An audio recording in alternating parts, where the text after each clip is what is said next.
In today's lesson, we want to look at 4 items under the part of speech. We have taken care of about 3 of them. We have discussed the noun, we have discussed the pronoun as well as the adjective. Today, we want us to briefly look at the preposition, the adverb, the conjunctions, and the interjection. When we look at them and add them to the previous one, we have taken care of 7 out of the 8. Then in subsequent lesson, we take care of the acts of the matter, which is the verb. Now, the preposition. I'm not going to dwell too much on this topic, but I'm going to give us the salient things we need to know and how to properly use the preposition. Prepositions, they are just words we use to show relationship between 2 nominal items. When we talk about nominal, what do we mean by nominal? Nouns. And when we discuss pronoun, we mentioned that proverb and pronoun too function in place of noun. When you don't want to repeat, you use pronoun to replace noun. So when we talk about nominals, pronoun too can function as nominals. So when we use preposition, we talk about relationship between 2 nominals. The example I've written for a preposition: beside, at, on, under, before, at, during, with, to, and so on. The book is on the table. We have book, a noun. We have table.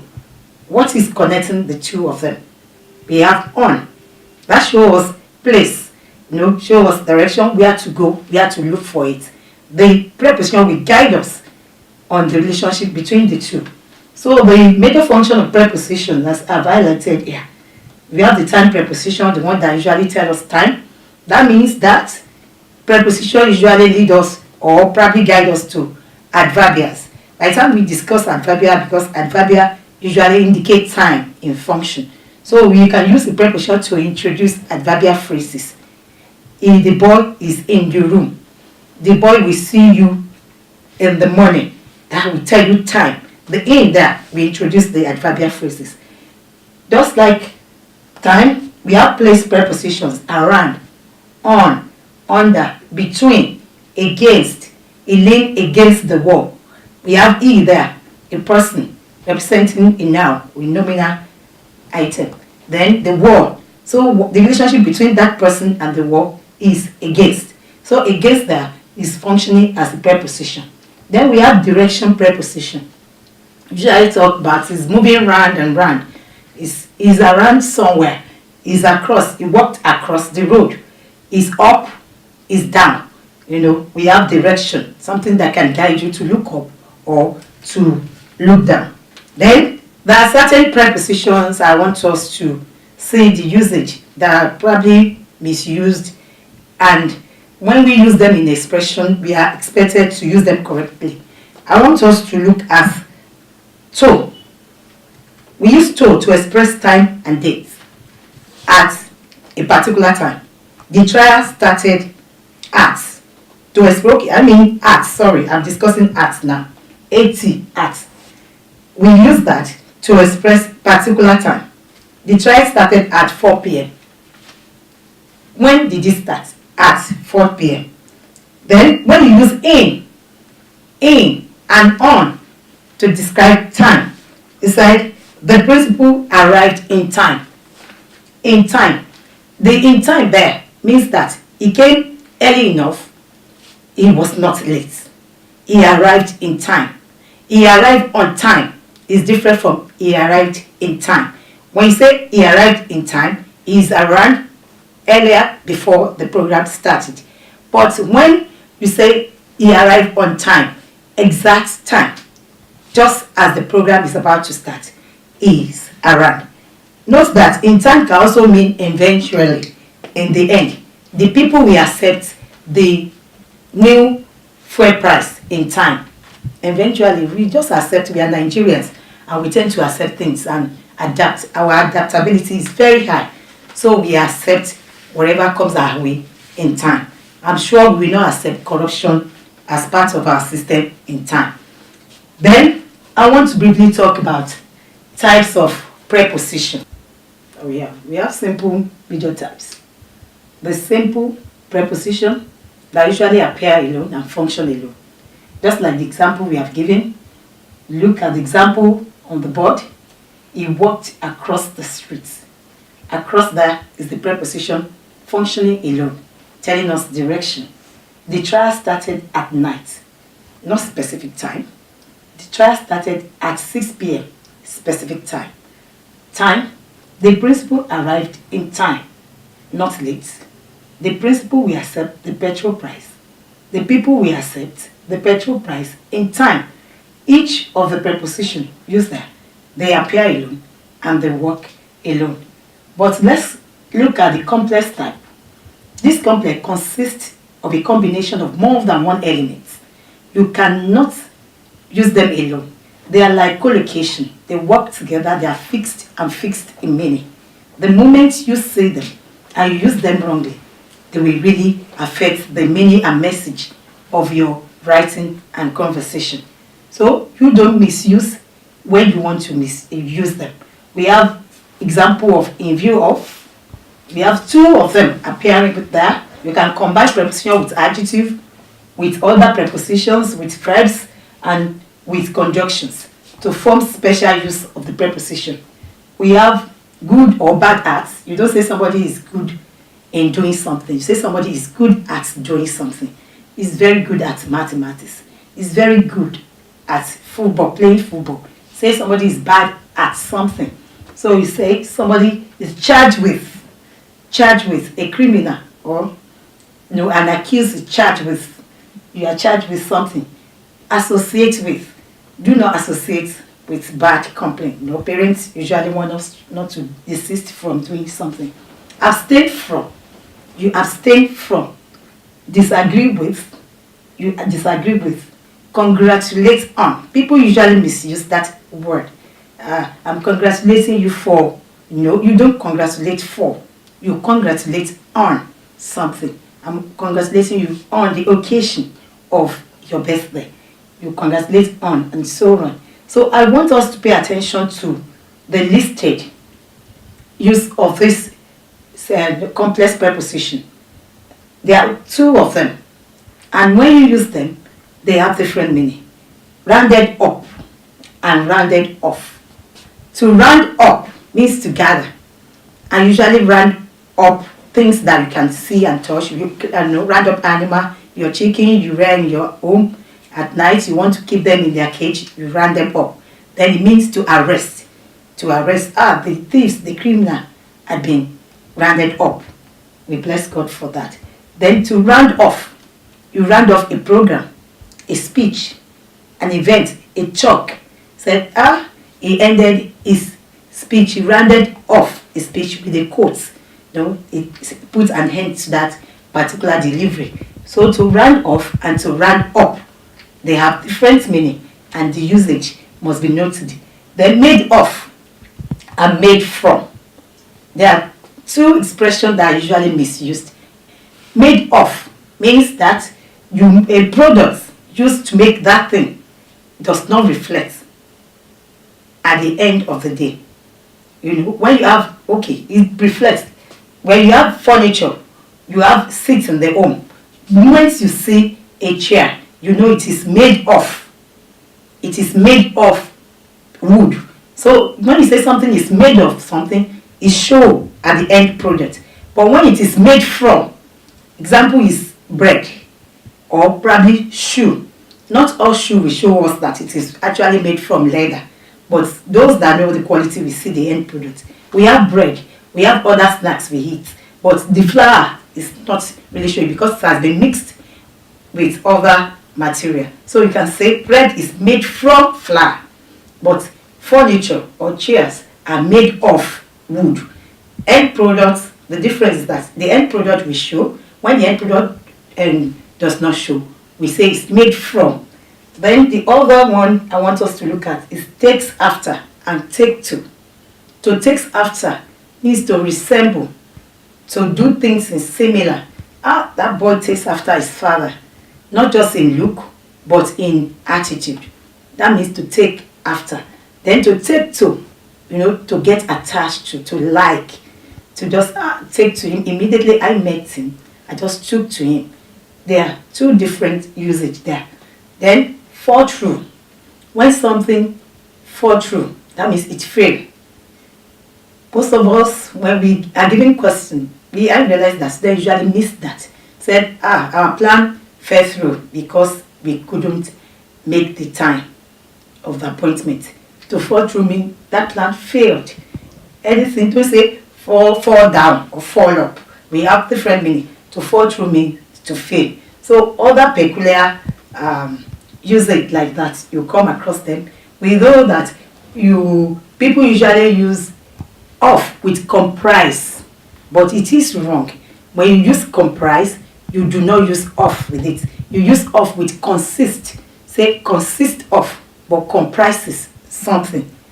The requirement comprises and punctuality, this and that. But when you talk of consist, the box consists of, you use of with that.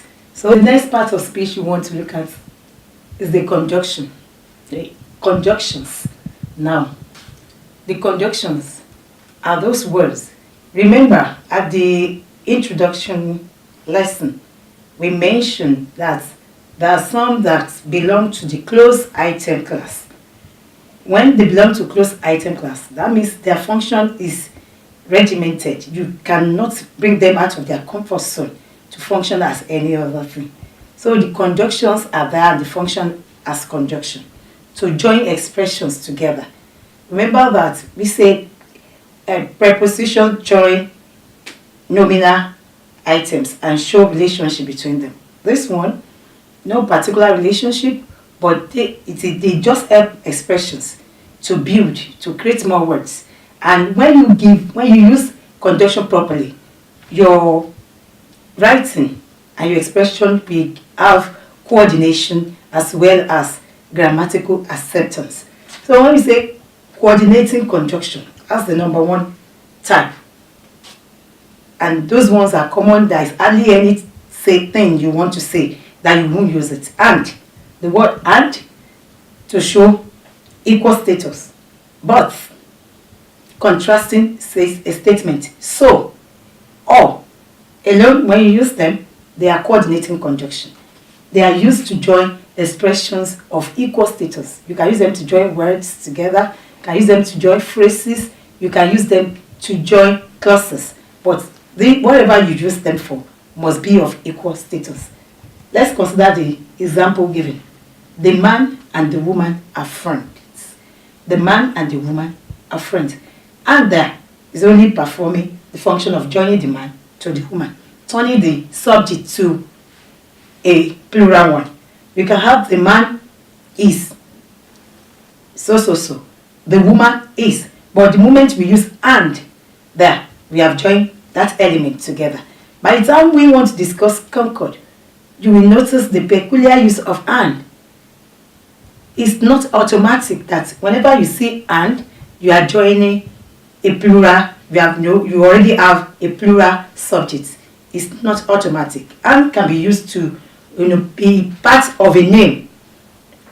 Oni and Sons. When you have Oni and Sons, it's just a name of a company. So the and there does not make that expression a plural one. Oni and Sons, once you identify that as a single unit, it will still serve as the singular form. But and is used to join expression of equal status. I am hungry, but I don't want to eat. I have two expressions there, two sentences, independent. They can be separated and they can stand on their own. I am hungry, you have made the statements and we can clearly understand you. I don't want to eat. The same thing, you have said something meaningful, you have equal status, but I want to join them. The expression should carry the meaning in full. I decided to use something to connect them, contrasting the idea. I am hungry, but I don't want to eat. Probably because I am fasting. So when you have that, you have and, but, so, on. You use them as coordinating conjunctions. Then we have another type of conjunction we call subordinating conjunctions. These ones, they function more like adverb because they introduce subordinate clauses, especially adverbials. These are used to introduce subordinate clauses. When you see them, the presence of adverbial clause is imminent. For those of us, we are trying to learn grammatical units, adverbial clause. When you see although, when, which, because, if, so, and so on like that, know that you are being introduced to adverbial clauses. When we discuss relative pronoun, remember we say relative pronoun usually help to introduce subordinate clauses. Those are relative clauses or adjectival clauses. But subordinating conjunction usually introduce adverbial clauses. They will work if you encourage them. The if there is a subordinating conjunction. The if introduces us to another clause, but which cannot stand on its own. If you encourage them, what will happen? So we have to complete the statement by adding the main clause. They will work. They will work if you encourage them. The if is a subordinate clause. Although he was tired, he completed his work. Although he was tired, that's conceding, concession, adverb of concession. They introduce adverbial clause there. Note that an expression is a clause. When you ask the final verb, when we discuss verb, we will talk more on that. Although here is functioning as a subordinating conjunction. Then the third one is what we should pay more attention to, because students and the second user of the English language, we normally misuse it. In fact, I became confused after some time before I got accustomed to the usage myself. So we need to pay special attention to the correlative conjunction. The correlative conjunctions, this one, they come in pair. They are what we call twins in our environment. In fact, they are twins. When you say one, you expect to see the other. But if you misuse the other, it will destroy the grammatical structure. The common ones we are familiar with are the either or, neither nor, not only but also, whether or. But the other ones that I've written on our right side, those ones are not common and they are not commonly used. And they are those ones that will be tested in exams. No sooner than, hardly when, such that, both and, just as, and so. Let's consider the usage in the example given. The story is neither real nor imaginary. The story is neither real nor imaginary. So we realize that the expression will not be complete if you don't use no. It's neither real, what we follow. The no, we go with neither. She is not only a trader, but also a banker. You just don't say she's not only a trader, but a banker. No. But also, once it's missing, something is wrong with that expression. But also a banker. No sooner has she seen the scene of the accident than she broke down in tears. In options, when you have question, among the options, you will come across than and you will come across when. I realized that most Nigerian users of the English language are comfortable with using when. No sooner has she seen the scene of that when she broke down. But the correct expression that I usually go with no sooner is than. No sooner has she seen the scene of the accident than she broke down in tears. Just as the Brazilians love corruption, so the Japanese love technology. I think the expression should read just like Nigerian love corruption, but I love my country. I didn't want to put Nigeria. I know Brazilian love soccer, so the Japanese love technology. So just as the Brazilian love soccer or corruption, so the Japanese love technology. Just as. So we come in the concluding statement. Whether you like it or not. That one is very easy, and you automatically, when you begin expression with whether, we expect you to use the word on. Whether you like it or not, you are coming with me to London. No? And so on and so forth. Note the use of hardly too. Hardly has she seen the person when she escaped. Hardly, when you use hardly, you use when. When you use no sooner than, no sooner, you use than to combine with it. Thank you. Okay, a question from the audience on the use of either or and neither nor. Yes, when can we use either or and when can we use neither nor? Yes, the suitability of both depends on what you are trying to say. If you are saying something positive, then definitely you will use either or. Either Olu or Kemi will come for my party. One of them. Not probably none of them. But when you use neither, that means I invited both of them to my party, but neither Olu nor Kemi showed up. No, that is definitely negative. You use either or for positive expression to show that you expect something positive. But when you use neither nor, you are pessimistic and you use that to express negativity. I hope I'm a bit clear on that. The next word class we want to consider is the adverb. The adverb. We are approaching the verb. If you look at the spelling, it tells us something. Add. If you add one D, it will mean to add. Addition, additional. Just like we have in add mathematics, add math, until it was changed to further math, when it scared people like us off. So add means to add to verb. The verb, we know what the verb does. That means that adverb has a lot to do with the verb. It gives additional information about how an action is performed, where it's performed, when it's performed, and why it is performed. So when we talk about adverb, we say a lot about the verb and verb and verb. That's why I think the name adverb, come up. What is an adverb? Yes, you say it's a word that modifies a verb. A word that modifies a verb, and sometimes an adjective or another adverb. But the moment you have adverbial phrases, it will only work with the verb. In SSCE, what will be tested on is the function of the verb. And when we teach you, we explain to you that if you identify the expression as adverbial phrase or adverbial clause, you look for the main verb in that expression, and that is what that adverb is modifying. But as a word, it can modify an adjective, it can modify a verb, but we see how it does that. But we have different types to perform this function. The very first one you see now is the adverb of time. Adverb of time, how do you identify it? It answers a question in your mind. When? That action, when did it happen? We are traveling tonight. When are we traveling? The answer you come up with is tonight.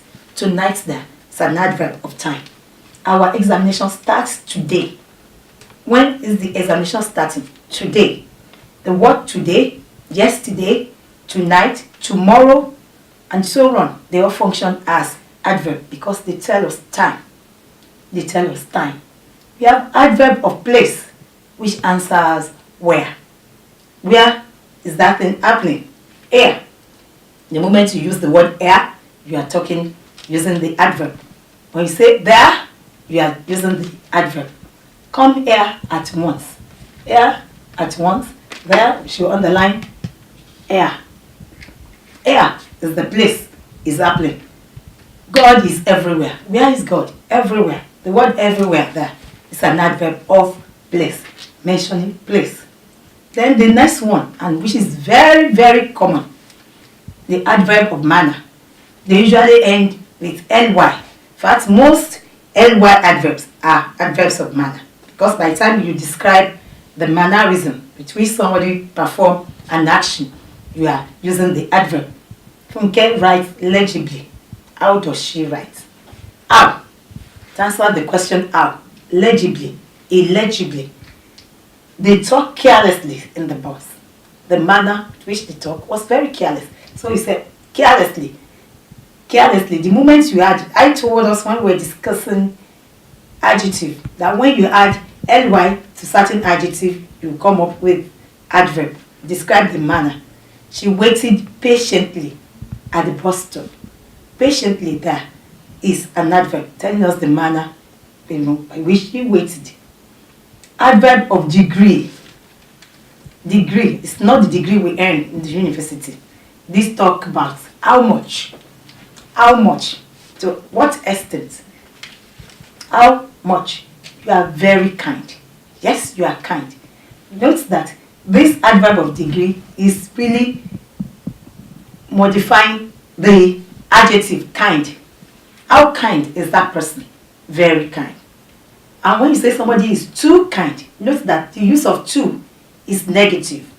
Too much of everything is bad. So when you use too, you are tending towards negativity.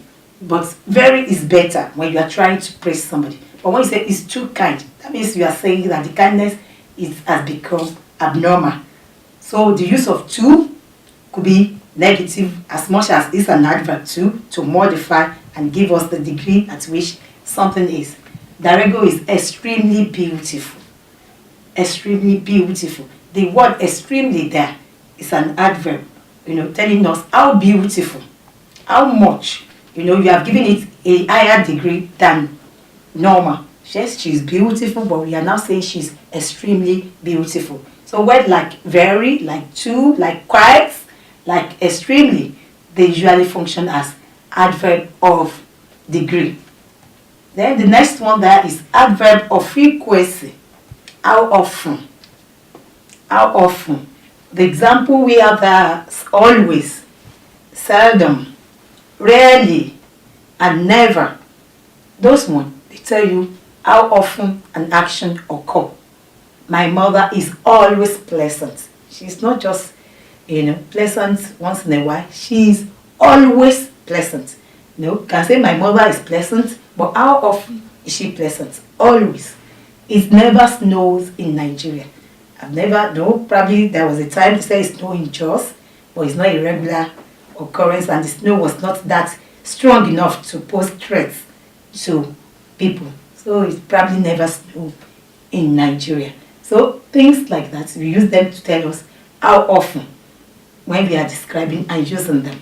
Then the last one I have here, the adverb of reason or cause. This answers why. Why?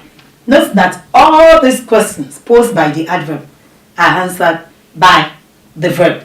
That's why the connection, there is no way you can talk about the adverb without referring to the verb.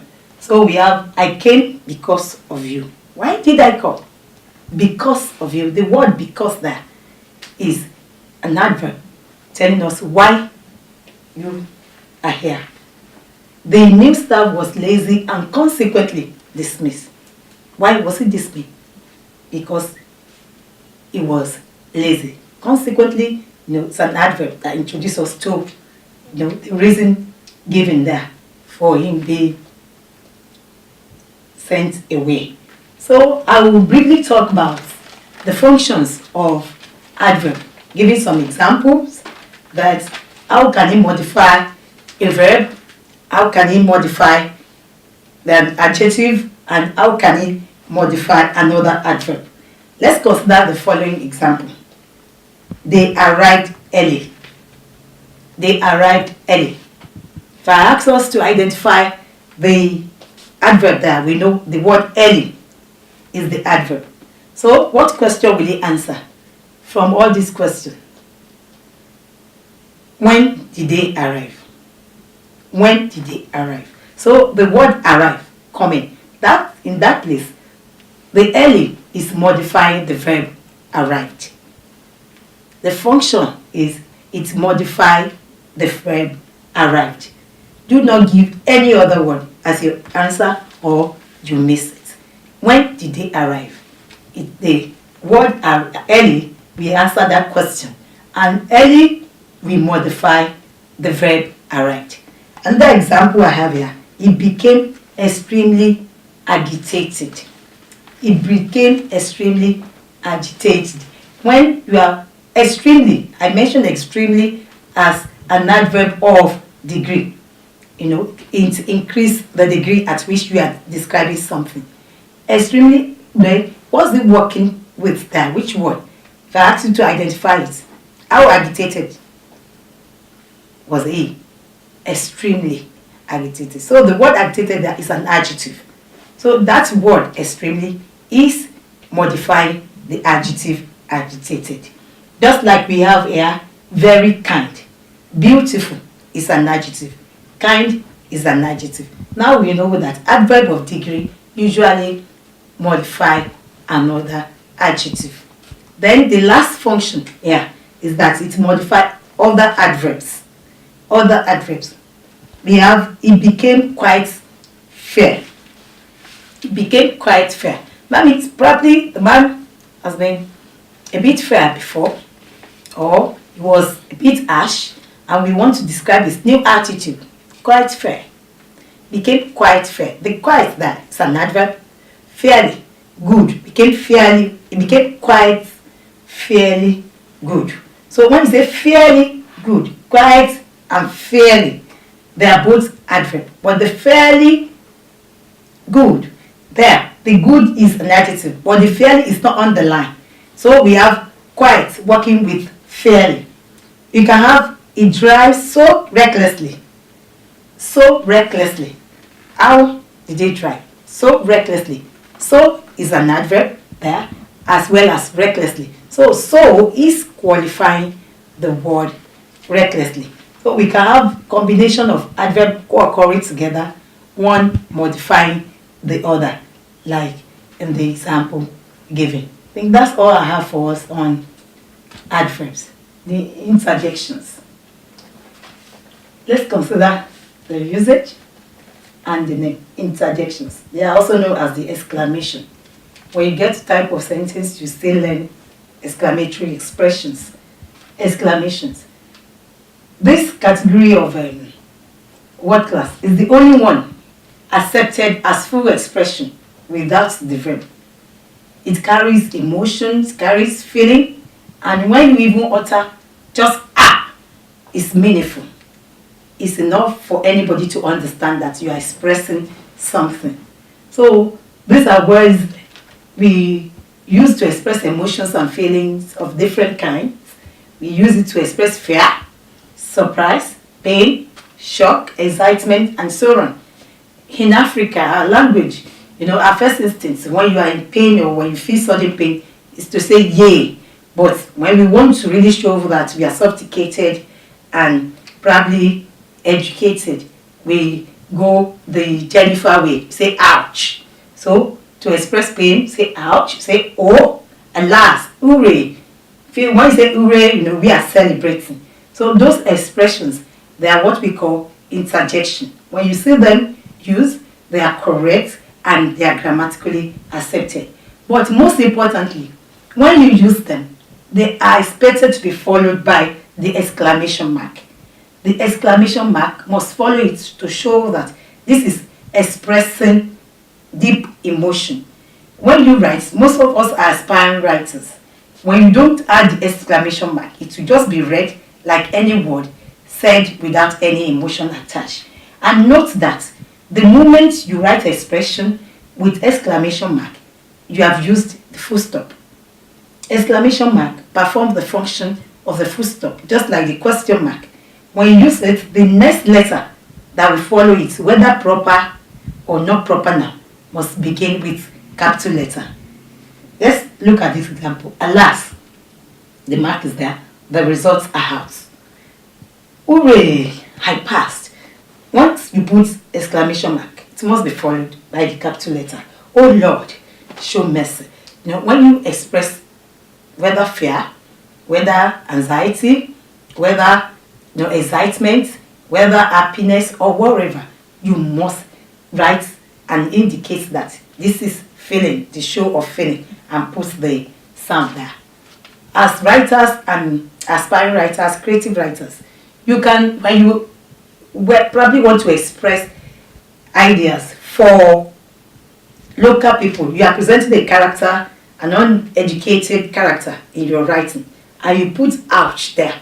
That does not fit with your story.